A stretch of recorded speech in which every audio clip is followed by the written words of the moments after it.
Bueno, pues continuaremos con la mesa de hoy. Nuestro siguiente ponente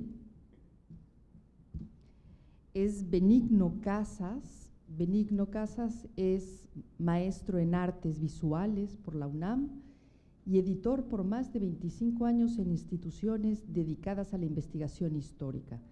Actualmente es editor del Boletín del Instituto Nacional de Antropología e Historia. Benigno nos va a presentar un trabajo que ha titulado Presencia del corsario inglés, Francis Drake, en Indias Occidentales, 1568-1596. Así que seguiremos con la perspectiva europea, pero en esta ocasión ya inglesa. Adelante.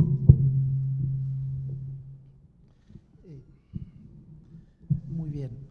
Antes que nada quisiera aclarar que el periodo que abarca este trabajo, este ensayo, no es de 1596, sino 1573, toda vez que fue realizado con la pretensión de que fuera un ensayo bibliográfico más que un trabajo con todo el soporte académico que debiera tener en la medida que un trabajo de esta naturaleza, pues evidentemente implica un trabajo de muchísimos años, probablemente, no sé, de nivel de tesis de grado, doctoral o maestría, dada la gran diversidad de fuentes primarias que existen en España, no solamente en España y en Inglaterra, sino en Estados Unidos y sobre todo archivos regionales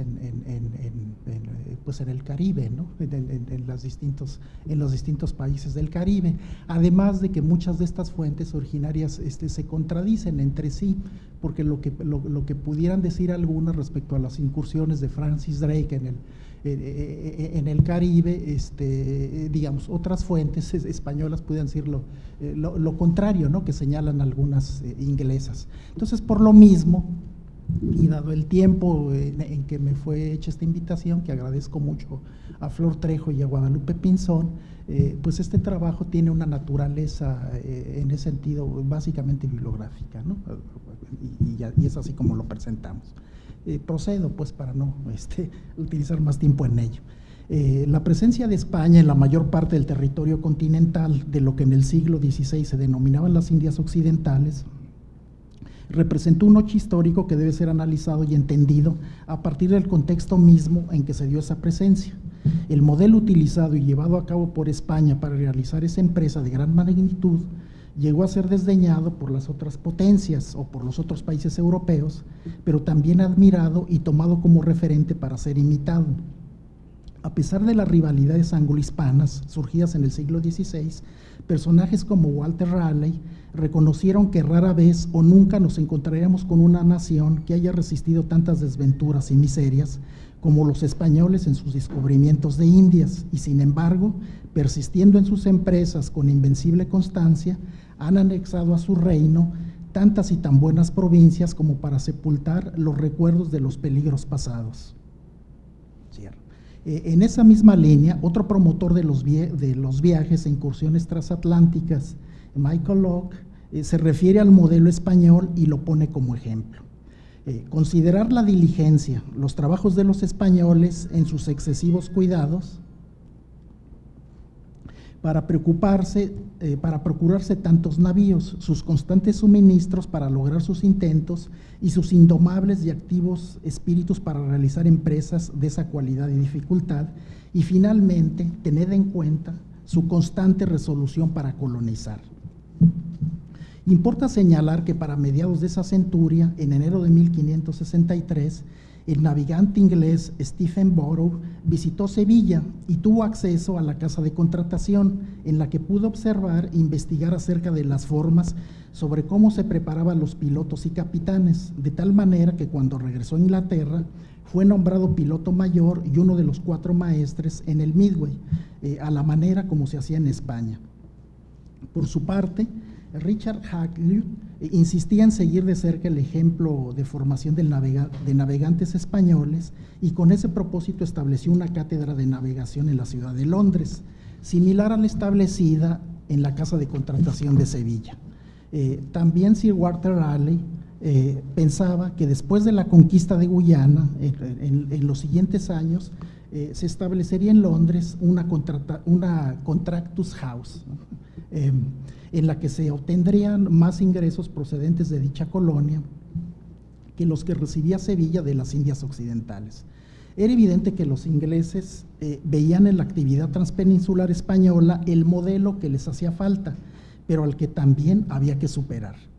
Para la Inglaterra del siglo XVI, que padecía una grave situación de vida o muerte como nación, digamos, en términos políticos y económicos, el despojo de los bienes de manos muertas fortaleció a la monarquía y a la nueva clase burguesa, lo que no bastó para poder aspirar a su modernidad y estabilidad económica, dado el estricto monopolio mercantil y colonizador de España. Con la muerte de la reina María Tudor, desaparecieron todas las expectativas inglesas de coparticipar en la colonización de las Indias Occidentales, que su esposo Felipe II jamás estuvo dispuesto a conceder. Fue así que Inglaterra decidió abandonar su posición anciliar frente a España y Portugal, para lo cual no dudó en romper con la legalidad tradicional establecida por el Imperio Español,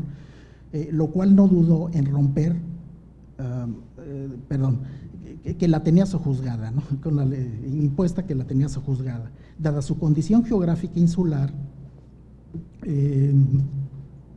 la respuesta inglesa fue la de dar un fuerte impulso al comercio transmarino y a la actividad corsaria y pirata.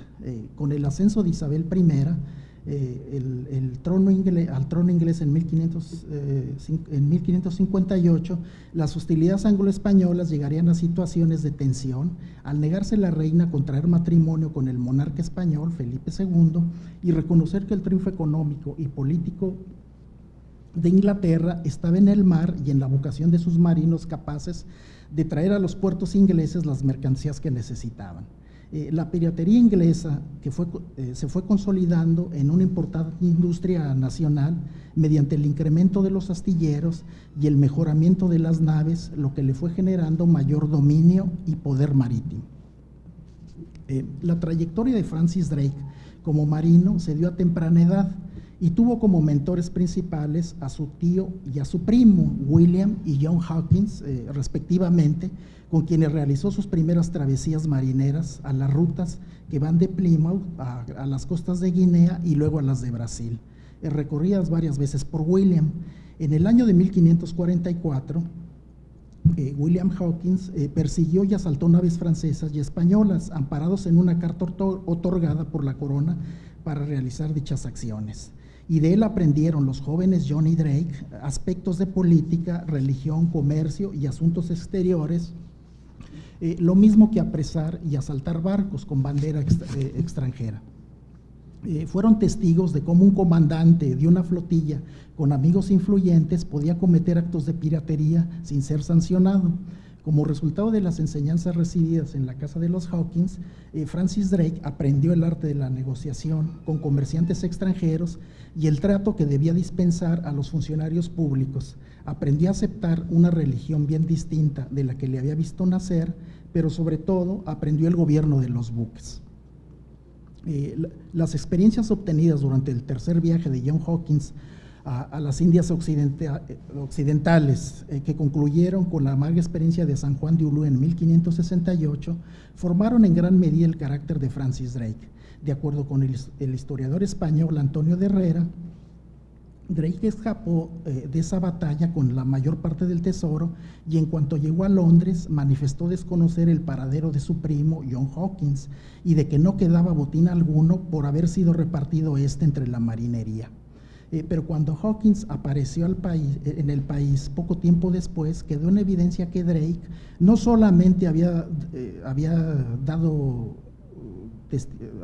un testimonio falso de la verdad, o sea, había faltado a la verdad, por lo que la reina lo envió a la cárcel durante 3 meses y ya liberado, se afirma que Drake llegó a realizar 2 viajes de reconocimiento a las Indias Occidentales con el objeto de obtener la información necesaria que le permitiera resarcirse de sus anteriores pérdidas. En el primero de esos viajes, en 1570, navegó con 2 buques, uno llamado Dragon y Swan, el otro. sin que se produjeran mayores incidentes, toda vez que se trató de un viaje con fines comerciales que comprendía el mercado de géneros procedentes de Devon y de su ciudad natal, y de una partida de esclavos procedentes de Guinea. Pero dicho viaje también sirvió para que Drake pudiera enterarse de los planes y del accionar de piratas ingleses y franceses en el Caribe.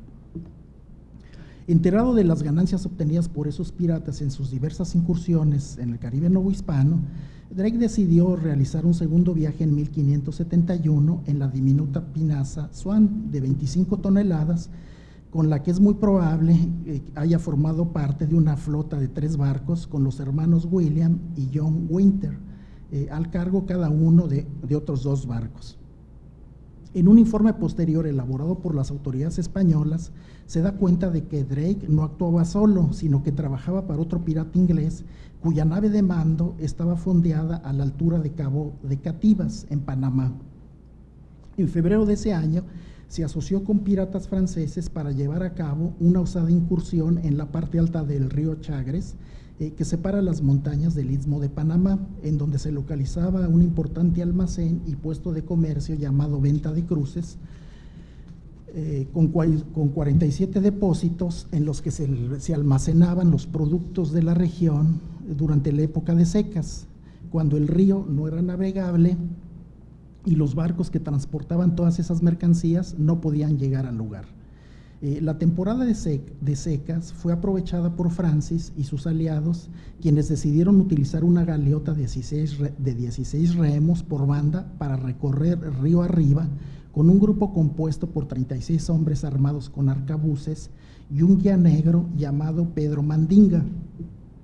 Cuando llegaron a una distancia aproximada de 5 leguas de Venta de Cruces, descubrieron una fragata que asaltaron y de la que se apoderaron de su contenido, valorado en unos 50,000 pesos, para después descender por el río, deshaciéndose de lo que no podían transportar. Pero antes, Drake y sus socios perforaron los fondos de las barcazas amarradas en la ribera de ese río para evitar cualquier persecución. Los piratas lograron llegar sin mayor problema al buque Nodriza, en Cabo de Cativas. A los pocos días, mientras navegaban a una distancia cercana al puerto Nombre de Dios, se encontraron con un buque mercante español anclado fuera de la bahía, ante lo que Drake intentó abordar desde su pinaza. Mientras se acercaba, se escuchó de pronto un toque de trompeta que alarmó a la tripulación española, que rápidamente se armó de espadas y piedras para contener la agresión. Por su parte, los hombres de Drake lanzaron una lluvia de balas y flechas, hirieron a varios hombres y mujeres, matando a 3 personas. Durante un momento de distracción de los asaltantes, a causa de la llegada de otra nave, a alguien se le ocurrió cortar la cadena del ancla, por lo que la embarcación fue a dar hasta la orilla, en donde pasajeros y tripulación pudieron escapar. Rápidamente los piratas se dieron a la tarea de saquear los barcos, dejando un mensaje para la tripulación huida, en la que se destaca: nuestro deseo no era otro que el de parlamentar con vosotros, y puesto que no habéis tenido la cortesía de hablar con nosotros, que no hemos causado mal o daño alguno, observaréis que la fragata ha sido dañada por culpa vuestra. Ya tenéis ahora la prueba de que hubiera sido mejor haber venido a hablar con nosotros, pues en la fragata no había nada que valiera más de 4 reales de plata, hecho por ingleses que siempre son piadosos cuando no haya motivos en contra. Si hubiera razones más que hombres, seremos demonios. Ese era el mensaje dejado por los piratas. En realidad, la flota pirata ya era perseguida por el capitán de la flota de Indias, Diego Flores de Valdés, quien llegó a forzarlos para que entraran en alguna de las múltiples bahías y ensenadas del Istmo Panameño, en donde les obligó a abandonar 3 fragatas que habían capturado y sus mercaderías valoradas en unos 30,000 pesos. Pero esa acción, lejos de amedrentar a Drake, le motivó para realizar una segunda incursión al río Chagres, en donde atacó y desvalijó el almacén de Venta de Cruces, apropiándose de bienes con un valor aproximado a los 10,000 pesos, de acuerdo con las autoridades españolas. Pocos días después, mientras Drake y sus hombres se mantenían en la boca del río Chagres, detuvieron a 3 barcos en lastre que se dirigían a Nombre de Dios para dar parte del ataque recién ocurrido. Después de obligar a toda la tripulación a bajar a tierra, los piratas procedieron a perforar el fondo de las embarcaciones para que no pudieran cumplir con su cometido. En los días subsiguientes, Drake y sus hombres estuvieron al acecho naviero cerca de la isla Bastimentos, ubicada a 3 leguas de Nombre de Dios, y durante esa estancia asaltaron a una docena de embarcaciones que iban cargadas con diversidad de bienes, ropa, esclavos y mercaderías. El botín llegó a ser tan grande que los piratas no podían transportarlo en sus barcos, por lo que se valieron del uso de las 2 mejores naves incautadas. De acuerdo con los propietarios de todas esas mercancías, el valor de lo perdido ascendía a 150,000 pesos, pero la pérdida más vergonzosa para los españoles fue la de la fragata Correo, que venía de Cartagena de Indias con correspondencia de España. Durante el asalto, al no encontrar objetos de valor, los piratas tiraron al mar todo el correo, además de dar muerte a varias personas y herir a otras. Dieron muerte a un tal Salvatierra, armador del buque, y despojaron de su vestimenta a un fraile, de quien se burlaron sin causarle daño físico. Terminada esa acción, los piratas procedieron a perpetrar una serie más de asaltos en el río Chagres, en donde capturaron diversas embarcaciones con mercancías por un valor de 70,000 pesos. El éxito de estas acciones se debía en parte al cobijo que ofrecía a los asaltantes la extensa costa llena de bahías en las que encontraban algún refugio. En 3 ocasiones, los habitantes de Nombre de Dios enviaron sus pequeñas fragatas para cazar a los piratas sin éxito alguno. Junto al resto de los piratas, Drake estableció su cuartel general en una pequeña y apartada ensenada de la costa de Acla, que bautizó con el nombre de Puerto Faisán, cercano a la desembocadura del río Piñas y a unas 15 leguas al este de Nombre de Dios. En ese mismo año de 1571, decidió que era hora de regresar a Inglaterra, por lo que embarcó todo su cargamento en 3 buques completamente atestados de bienes españoles, monedas y esclavos.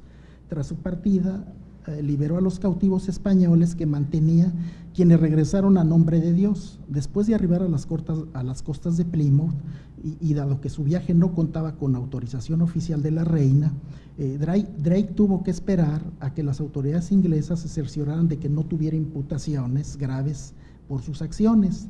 Nada se presentó que pareciera un castigo, salvo un reclamo de 250,000 pesos que, negociado y deducido por las enormes ganancias que obtuvo, le permitieron a Drake lograr un beneficio cercano a las 100,000 libras, lo que le permitió financiar su propia flota en calidad de comandante.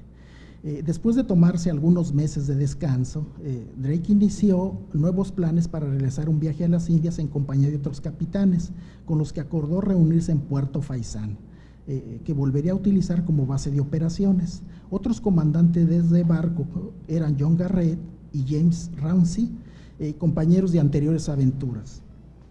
En esta ocasión, la flota de Drake se componía de 2 navíos, el Pasco, del que algunas fuentes señalan había comprado a los hermanos Hawkins, y el ya conocido Swan, de viajes anteriores. Parte del cargamento se integraba por otras 3 pinazas recién construidas en Plymouth, que se habían desarmado para su posterior ensamblaje en Puerto Faisán. La tripulación que componía toda la flota le integraban 47 hombres que viajaron a bordo del Pasco y 26 en el Swan.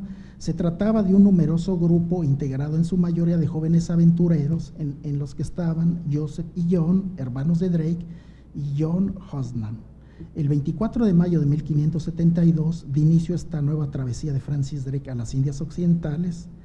Del puerto de Plymouth emprendió la flota la ruta usual, aunque sin hacer escala en las Canarias, dado el favorable tiempo que existía. Arribaron a la isla de Guadalupe el 28 de junio para después dirigirse a Dominica, en donde permanecieron por 3 días para descansar y hacer aguada. Posteriormente tomaron rumbo a Puerto Faisán, y cuando llegaron al sitio solo encontraron un mensaje de Garrett grabado en una placa de plomo. Capitán Drake, si tenéis la fortuna de arribar a este puerto, alejaos lo antes posible, pues los españoles que con vos el pasado año, han descubierto este lugar, llevándose consigo todo lo que dejasteis. Yo partí el 7 de junio de 1572. Su muy estimado amigo John Garrett. Pero Francis Drake desestimó la advertencia y decidió permanecer en el lugar como lo tenía planeado. Ordenó a sus carpinteros armar las 3 pinazas que llevaba en sus buques, al tiempo que pidió a la tripulación levantar una empalizada de unos 9 metros de altura en forma pentagonal, construida con enormes troncos de los árboles. La tarea de construcción de ese fuerte se vieron favorecidas por la llegada al día siguiente de Rauncy, quien había apresado el buque correo procedente de España y lo condujo hasta el puerto. En los días posteriores, Rauncy y Drake acordaron atacar Nombre de Dios, y en ese pacto se definió la forma en que dividirían lo obtenido. Además de las 3 pinazas que eran perfectas para lanzar incursiones, Drake llevaba también gran número de armas de infantería y explosivos, a lo que se añadían 6 dianas, 6 lanzallamas, 12 picas, 24 mosquetes y arcabuces de calibre, 16 arcos, así como 6 alabardas, 2 tambores y 2 trompetas. Instrumentos estos últimos de gran valía en la batalla por el efecto de miedo que sus sonidos producían en el enemigo. Terminada la empalizada, la flota de Drake y Rauncy zarpó de Puerto Faisán a Nombre de Dios con sus 3 barcos y 4 pinazas. Mientras hacían una escala en la isla de Pinos, la flota inglesa se encontró con 2 fragatas venidas de Nombre de Dios, cuyas tripulaciones estaban compuestas de esclavos negros que cargaban madera para la construcción. Los hicieron prisioneros y los sometieron a un exhaustivo interrogatorio, gracias al cual se enteraron que el puerto estaba desprotegido, aunque en breve se esperaba la llegada de soldados procedentes de Panamá. 5 días después, el 28 de julio de 1572, Drake desembarcó a sus hombres en la isla de Cativas, a unas 25 leguas de Nombre de Dios, entregándole un arma a cada uno de ellos. Ocupó toda la mañana agrupándolos en 2 compañías e instruyéndolos en las tácticas más adecuadas que debían seguir. Después del mediodía, se hicieron nuevamente a la mar rumbo a Nombre de Dios, llegando en la noche a la entrada de su bahía, en donde se encontraron un mercante de bandera española fondeado en el puerto, que los piratas tomaron y llevaron hasta la arenosa playa, en donde por casualidad se encontraron todo el armamento de que disponía el pueblo para su defensa, entre el que figuraban culebrinas y medio culebrinas. Tras desmontar los cañones de sus cureñas, Drake ordenó a una docena de hombres vigilar las pinazas, mientras al resto de ellos los dividió en 2 compañías de 30 hombres cada una. Después de provocar la huida de una treintena de defensores desarmados que vigilaban la plaza central, los piratas pudieron entrar a la misma sin dificultad. Después vinieron los disparos de fuego de las pinazas sobre la parte meridional de la plaza, lo que provocó la reacción de una parte de las Fuerzas Armadas españolas, que procedieron a atacar con disparos a los piratas, acabando con la vida del trompeta, hiriendo a otros tantos, entre ellos al propio Drake. Entonces intervino la 2ª compañía, comandada por John Drake, o sea, su hermano, con el que logró expulsar a los habitantes hacia el camino que llevaba a Panamá. De manera inmediata, Drake ordenó a su hermano entrar por la fuerza en el edificio de la Hacienda Real, que resultó estar vacío. Ayudados por una lluvia torrencial que cayó en esos momentos, un grupo de habitantes logró reunirse para expulsar a los piratas, quienes huyeron a toda prisa hacia sus pinazas. En su ida, llevaron consigo el barco español que iba cargado de vino, logrando salir rápidamente de la bahía. Este asalto a Nombre de Dios resultó en cierta medida un fracaso, toda vez que la información proporcionada por los negros presos en la isla de Pinos resultó falsa, muy poco exacta, pues no había ninguna guarnición española de 150 hombres en el sitio, así como tampoco artillería alguna emplazada en la colina. Tampoco era verdad que la aldea estuviera densamente poblada y fuera rica, todo lo cual llevó a reflexionar a Drake sobre las reservas que debía mantener respecto a la información proporcionada por los cautivos.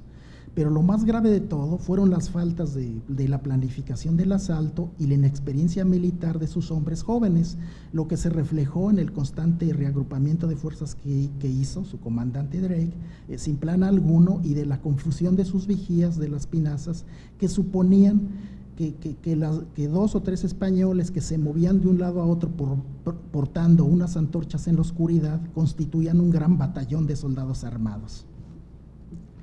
Las bajas españolas ascendieron a un número de 30 hombres, entre heridos y muertos. En tanto, de parte de los piratas solo hubo un muerto y algunos heridos. Pero lo más irónico del caso fue el pingüe botín obtenido, que los propios habitantes de Nombre de Dios no se molestaron en reclamar. El burque cargado de vino que habían decomisado tampoco valía mucho y su dueño solo ofreció una recompensa de 2,000 pesos a quien le ayudara a recuperarlo. 50 años después escribiría Philip Nichols que en realidad los piratas habían encontrado un gran tesoro en la hacienda del gobernador, que se abstuvieron de robar porque Drake había ordenado no se tocara pieza alguna de la propiedad. De acuerdo con este autor, Nichols, los piratas encontraron en la finca una gran montaña de barras de plata de unos 21 metros de largo por 3 de alto y de ancho, cada una de las cuales pesaba entre 30 y 35 y 40 libras. Al parecer, la hacienda estaba colmada de metales preciosos y joyas que bien cabían en las pinazas, por lo que Drake ordenó a algunos de sus hombres se llevaran cuantos artículos se encontraran de valor, mientras él y otros hacían guardia en la plaza, con tan mala suerte que llegó a desmayarse debido a la cantidad de sangre perdida por encontrarse herido. Sus hombres entraron en pánico y abandonaron a toda prisa la hacienda para trasladar en brazos a un Drake inconsciente que pensaban podría morir. Zarparon a toda prisa. 2 días después, Drake y sus hombres se la pasaron reagrupándose en las islas de Bastimentos y la de Pinos, en tanto los habitantes de Nombre de Dios enviaron un emisario para negociar. Enterado Ramsey del fiasco pirata en Nombre de Dios, consideró que Francis Drake no era un socio digno de confianza, por lo que decidió retirarse de la sociedad que había formalizado con él. Para la noche del 30 de agosto de 1572, Francis Drake navegaba con sus 2 barcos y 3 pinazas hacia el puerto de Cartagena de Indias, en donde ya se había corrido la voz de su presencia, por lo que al desembarcar de manera sigilosa en el lugar, solo encontró una fragata vacía en la que permanecía un anciano, de quien se enteró que a la mañana siguiente, de un lugar muy cercano de ahí, partiría un buque mercante rumbo a Sevilla con valioso cargamento.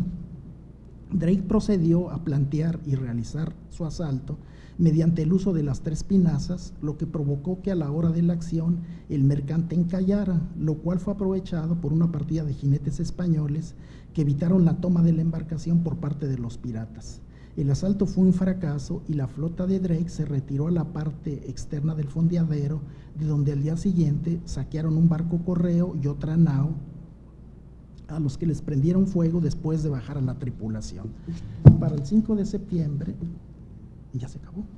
10 minutos. Sí. Para el 5 de septiembre, la flota de Francis Drake navegó en dirección a Río Grande, en Magdalena. Bueno, me voy a saltar un poco, ¿no?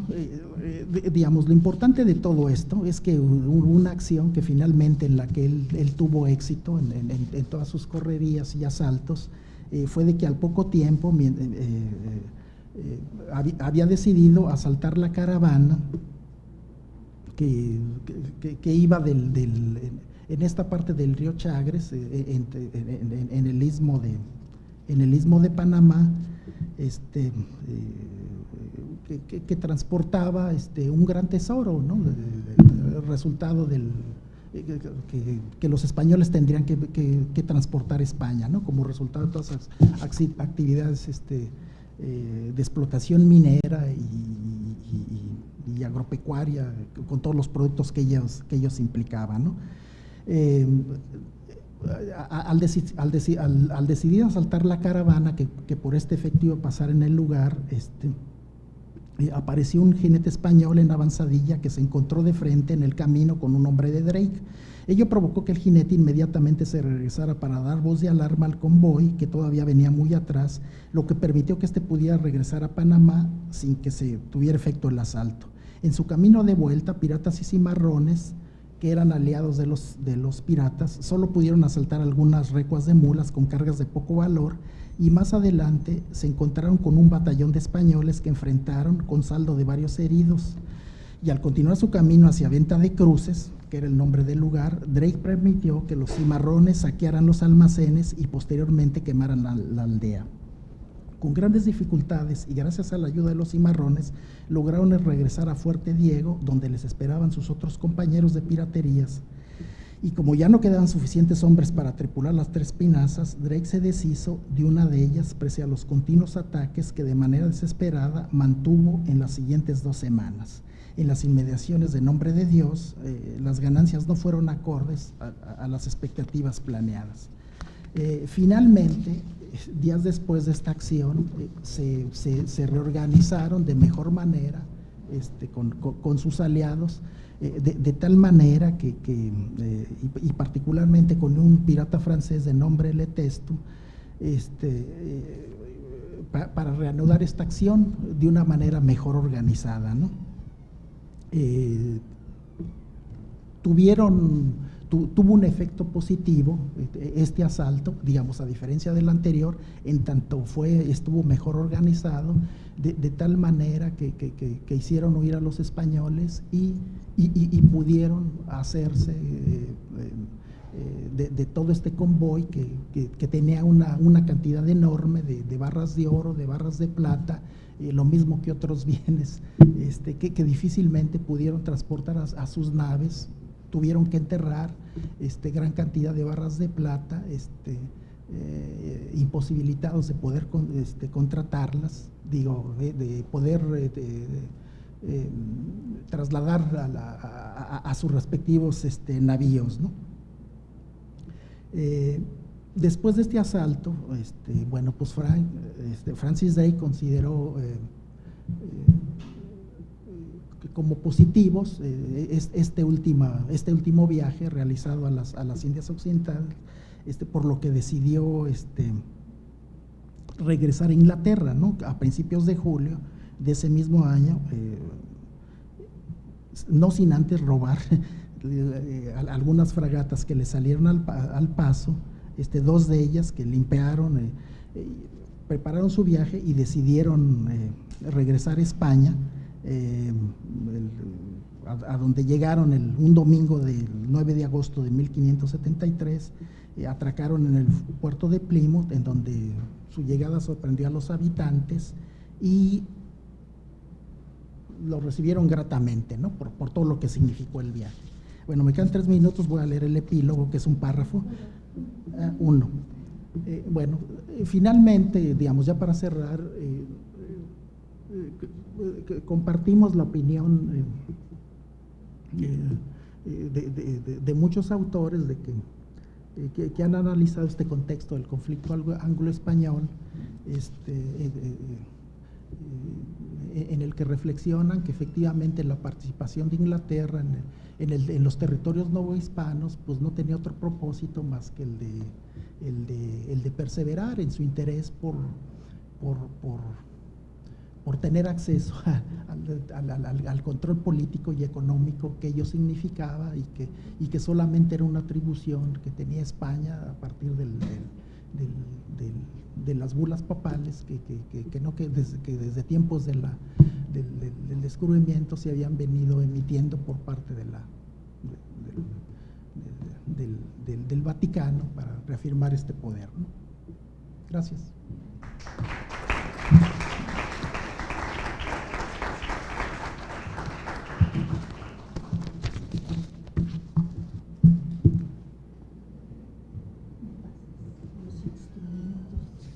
El lista de medición.